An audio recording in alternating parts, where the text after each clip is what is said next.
Need that. which could touch off a conflagration in the Muslim world.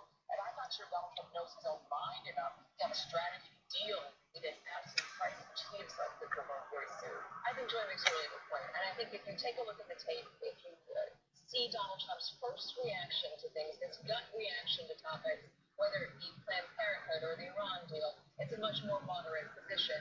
It's only after he's taken that moderate position that somebody gets into his ear behind the scenes, who knows which advisor it is on any given topic, does he change and did he go more towards the very conservative end of the spectrum?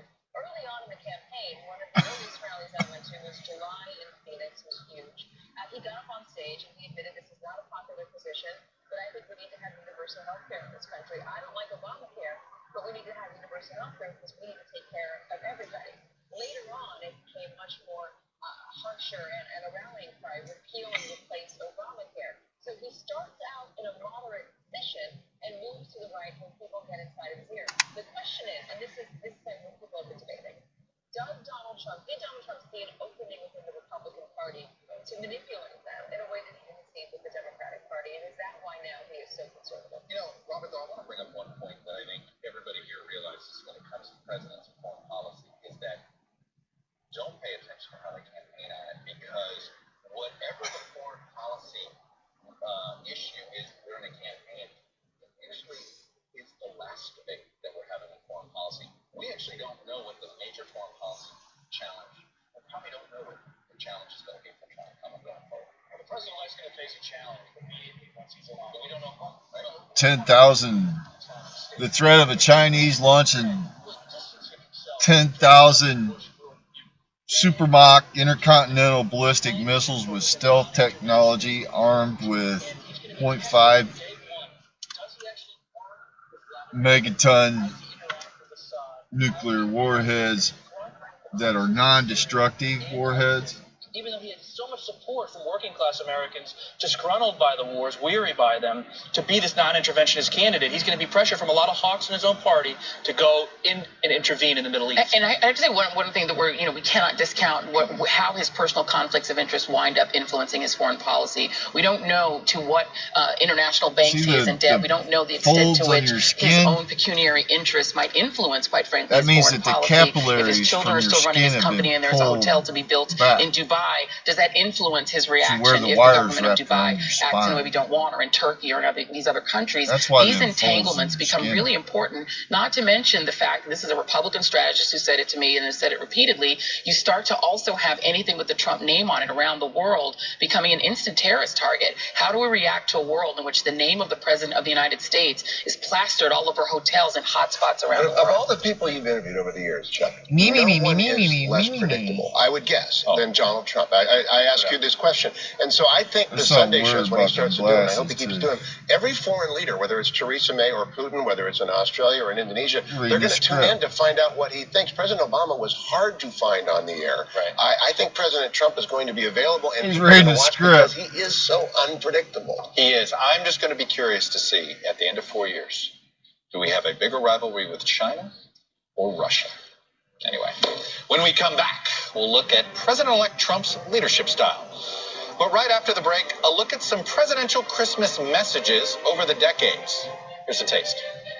For over 2 millennia, Christmas has carried the message that God is with us. It is indeed a holy season in which to work for goodwill among men. Welcome to the world, 2116. You can fly across town in minutes, or across the globe in under an hour. Whole communities are living on Mars, and solar satellites provide Earth with unlimited clean power. In less than a century, Boeing took the world from seaplanes to space planes, across the universe and beyond. And if you thought that was amazing, you just wait. Can you see me? Because I feel like I'm invisible. Like if it weren't for the news, no one would think of this place. But here we have bright spirits and vivid dreams. If only the world could see.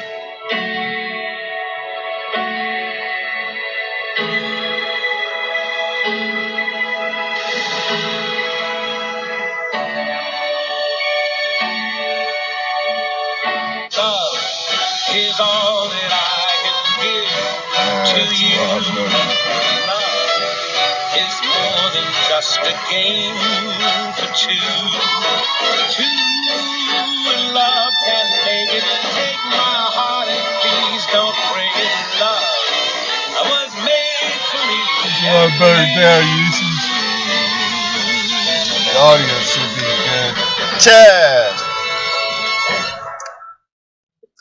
Welcome back. We're going to take a brief holiday break this Christmas Day to look at an American tradition, the Christmas season messages from presidents throughout the years. And thankfully, this is one tradition that has been immune from partisan politics. And as you'll see, it goes back a long way. We are joined by simple and universal convictions. Treating one another with love and compassion. Caring for those on society's margins. Never too late to touch a life and maybe change the world forever for someone. Our nation is not one of solemn faces and sad demeanors. Let us just remember, we do have some problems which we will overcome.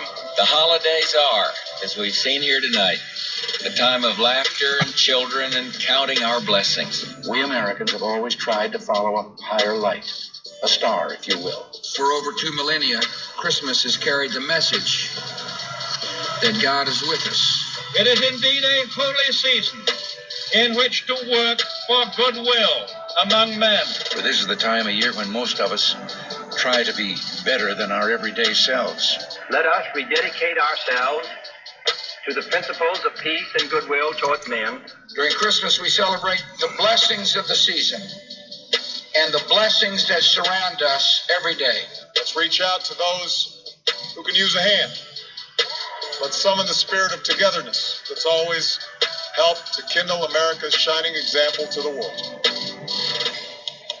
Good advice for any time of year, but especially during the holiday season. And speaking of, we also want to wish many of our viewers and many members of my own family a happy Hanukkah as well. We'll be right back.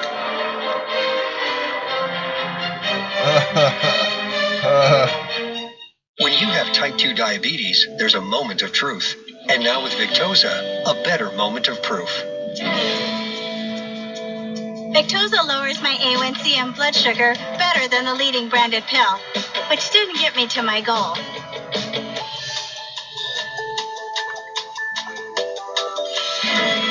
Lowers my A1C better than the leading branded injectable, the one I used to take. Victoza lowers blood sugar in 3 ways. And while it isn't for weight loss, Victoza may help you lose some weight. Non-insulin Victoza comes in a pen and is taken once a day. Victoza is not recommended as the first medication to treat diabetes and is not for people with type 1 diabetes or diabetic ketoacidosis. Do not take Victoza if you have a personal or family history of medullary thyroid cancer, multiple endocrine neoplasia syndrome type 2, or if you are allergic to Victoza or any of its ingredients. Stop taking Victoza and call your doctor right away if you get a lump or swelling in your neck, or if you develop any allergic symptoms including itching, rash, or difficulty breathing. Serious side effects may happen, including pancreatitis. So stop taking Victoza and call your doctor right away if you have severe pain in your stomach area. Tell your doctor your medical history. Taking Victoza with a sulfonylurea or insulin may cause low blood sugar. The most common side effects are headache, nausea, diarrhea, and vomiting. Side effects can lead to dehydration, which may cause kidney problems. Now's the time for a better moment of proof. Ask your doctor about Victoza.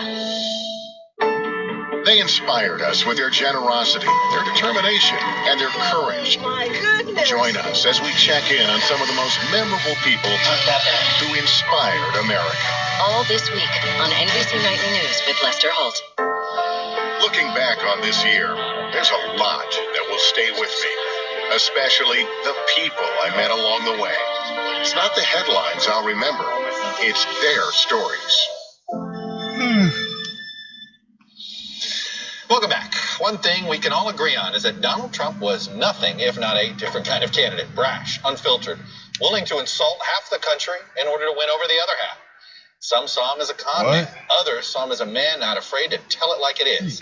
But never in doubt was that Donald was always the showman. When did he insult I anybody? sort of was amused about this little excerpt from your Playboy interview in 1990. The questioner asked, what does all of this mean? You talked about your yacht, the Bronx Tower, the casino. What does it really mean to you? And you replied, props for the show. insulted And I said, her. what show is that? You replied, the show is Trump, and it has sold out performances everywhere. And it has Is been it- for a long time. Are we all a part of a show? I mean, there is something, you know that some of the criticisms, we all feel like are we in a reality show? No, this is not a reality. This is the real deal. But Our country has you did to be... smile when I read the show stuff. I think it's It fine. resonated. I mean, it's fine. Look, my life has been an interesting life. I've had a lot of fun. People call you a lot of names.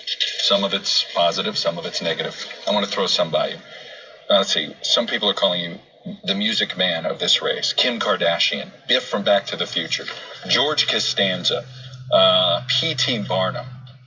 What's any of those? Do you consider a compliment? Or do you P.T. Barnum. You'll take the P.T. Barnum. P.T. Barnum. Look, people call you names. We need P.T. Barnum a little bit because we have to build up the image of our country. We have to be a cheerleader for our country. We don't have a cheerleader.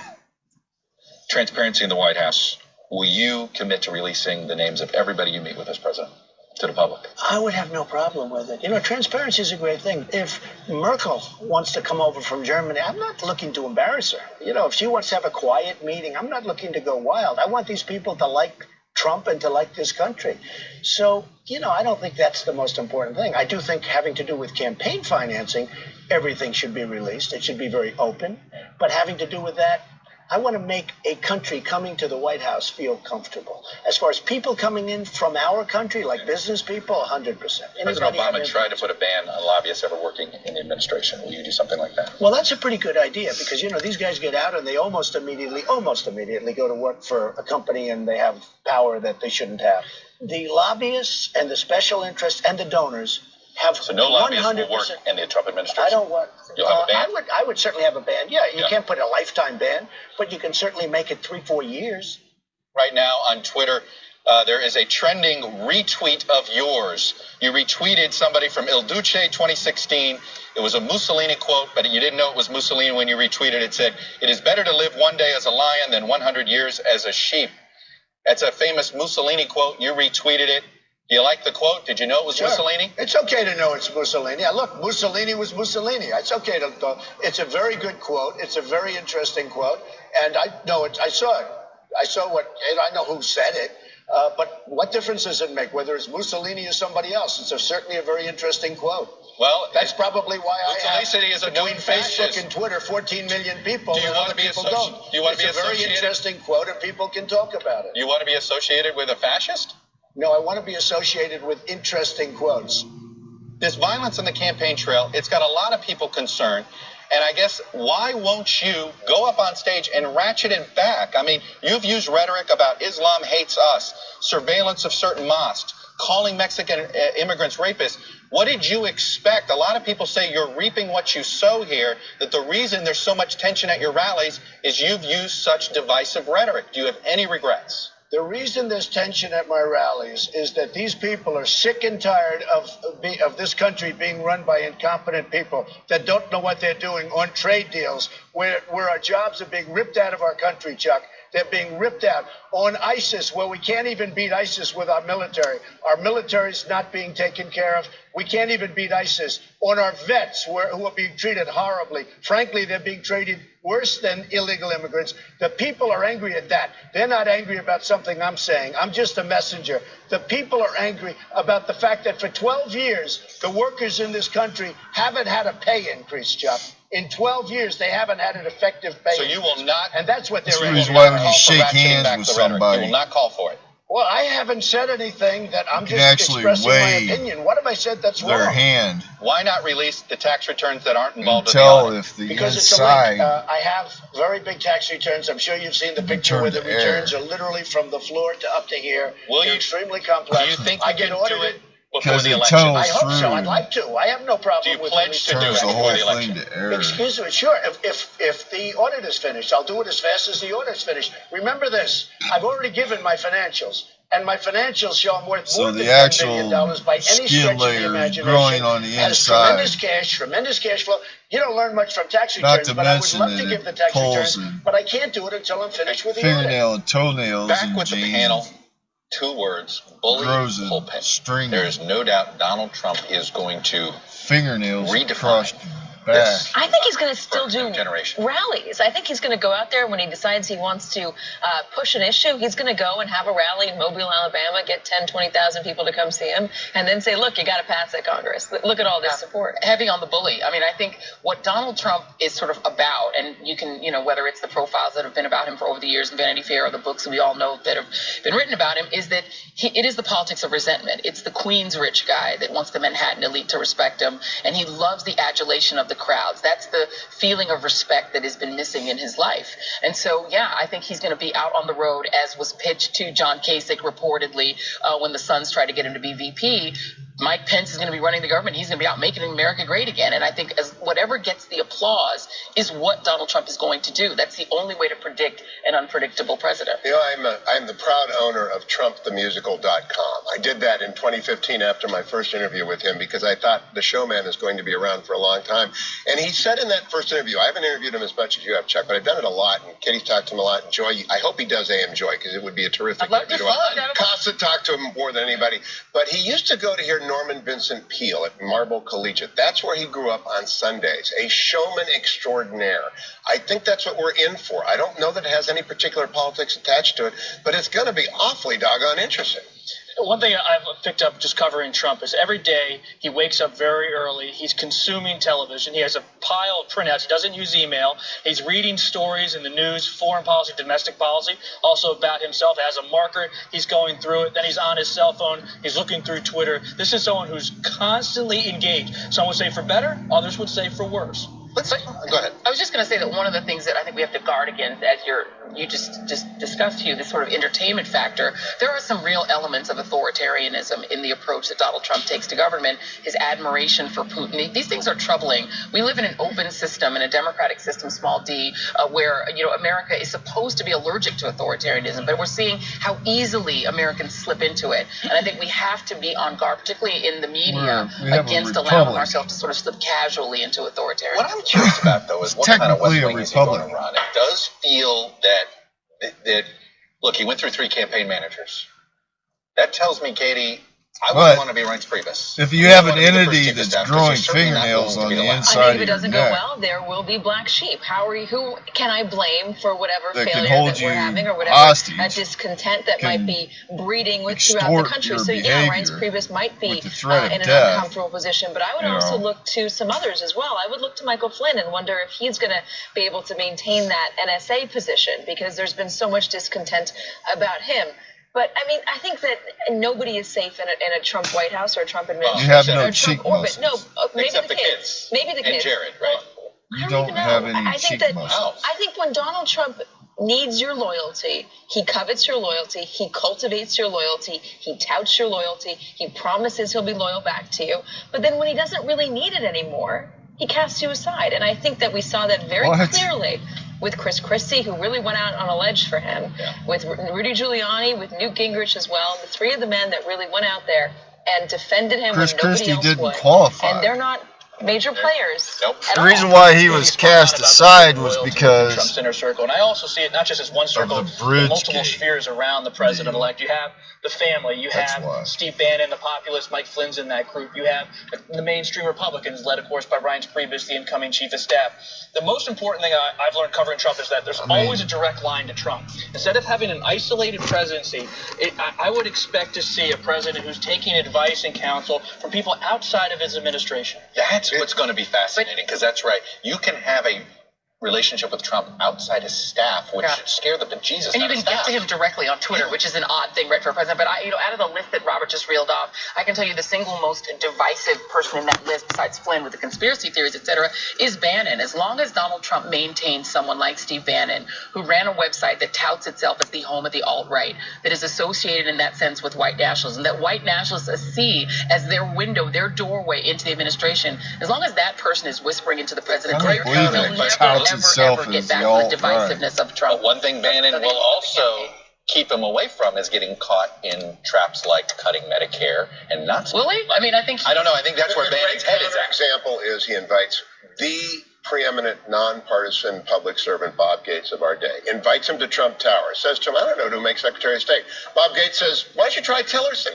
That tells me, just step away from this election, a tremendous openness to an argument. Maybe it's the last person in the room, and I understand your authentic concern, and I think the press needs to be vigilant, but I actually am so much more optimistic than most people are, because I believe that Tillerson selection shows us he is tremendously open to argument. Developers do this. I talked to Bob Corker about it this week. Developers are focus and execute people.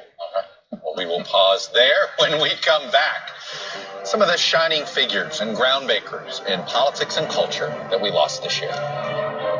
My intention is to box to win a clean fight.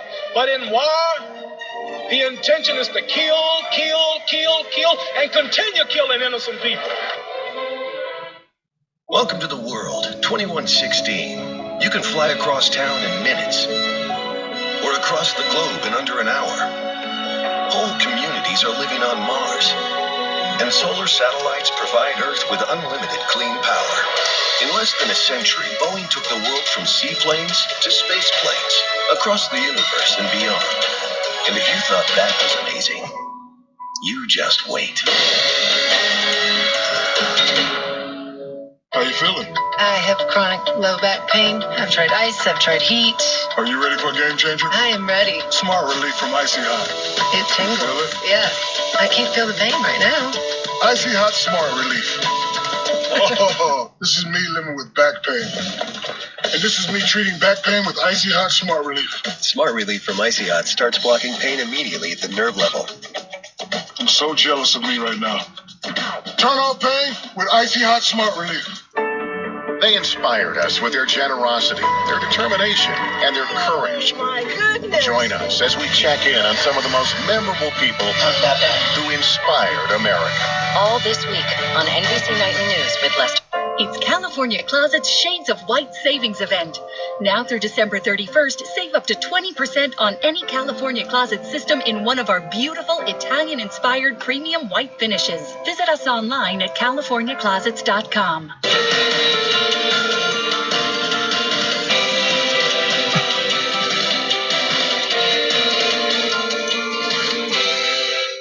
It's California Closet's Shades of White Savings Event.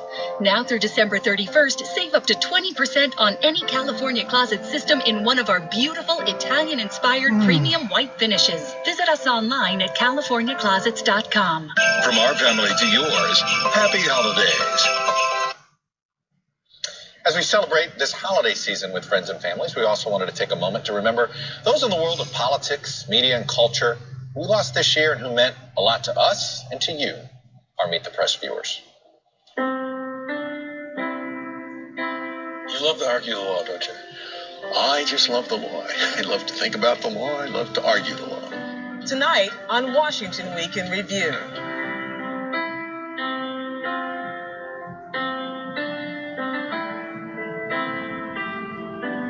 We must take sides. For neutrality helps the oppressor, never the victim.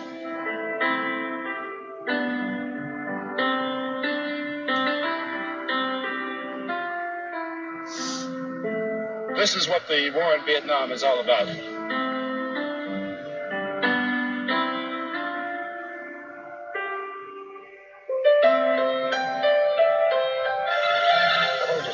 Issue 1.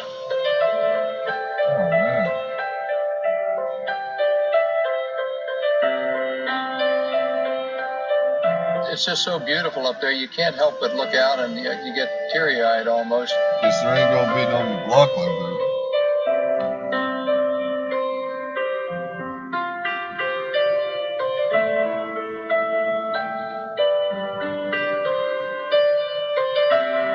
Why am I going to hate to the people of the United States? I don't hate anybody, including my enemies.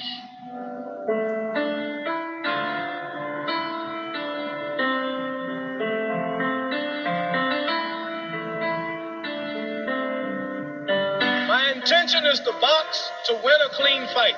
But in war, the intention is to kill, and continue killing innocent people.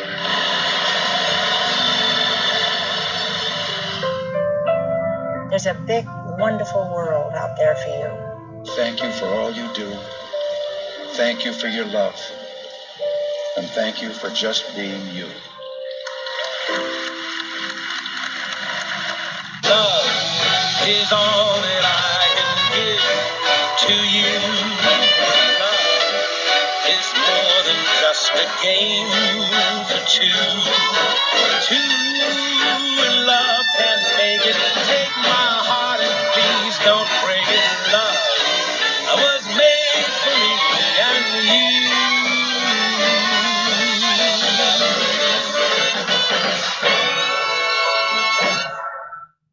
A fierce rivalry is renewed when the Ravens clash with the Steelers. And in for the touchdown! Anything can happen when Thursday Night Football is on Christmas. Ravens-Steelers today at 4:30, exclusively on NFL Network. They inspired us with their generosity, their determination, and their courage. My goodness! Join us as we check in on some of the most memorable people who inspired America. All this week on NBC Nightly News with Lester Holt. It's okay when you see something different to have questions. A good question is a great start to understanding. Take a little time out of your day to learn something new about someone else. All the greatest adventures start with an interesting question. The more you know.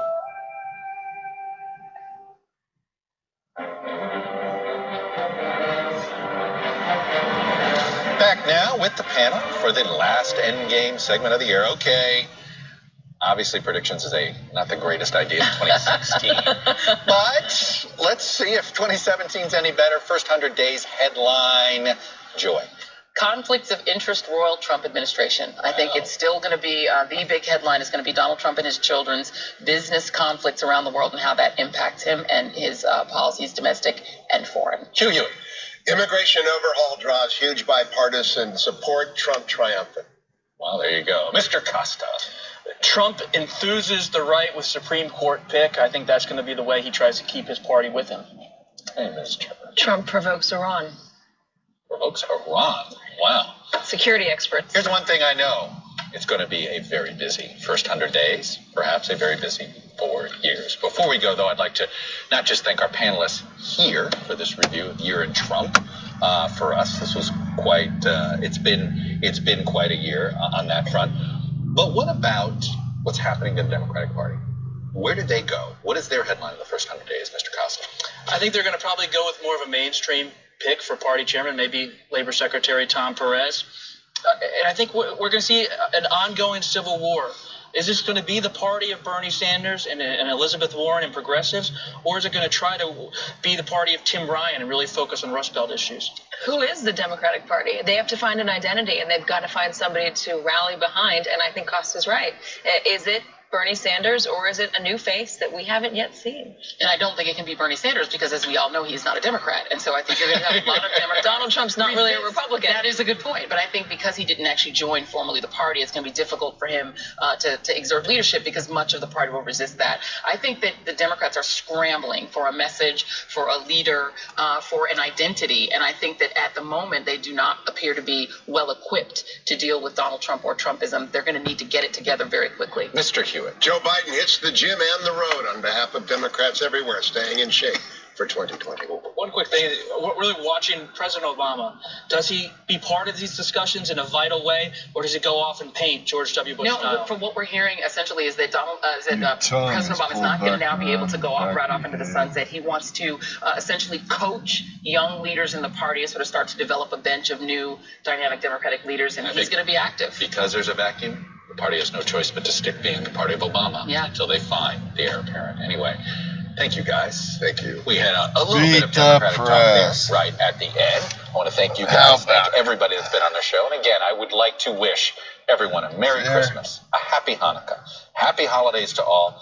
And as we leave you today, we do so with some moments from First Ladies and the way that many of them celebrated Christmas at the White House. We hope you enjoy it. And remember, we'll be back next Sunday because even on New Year's Day, no matter what day it is and what year it is, if it's Sunday, it's Meet the Press. Ain't that special?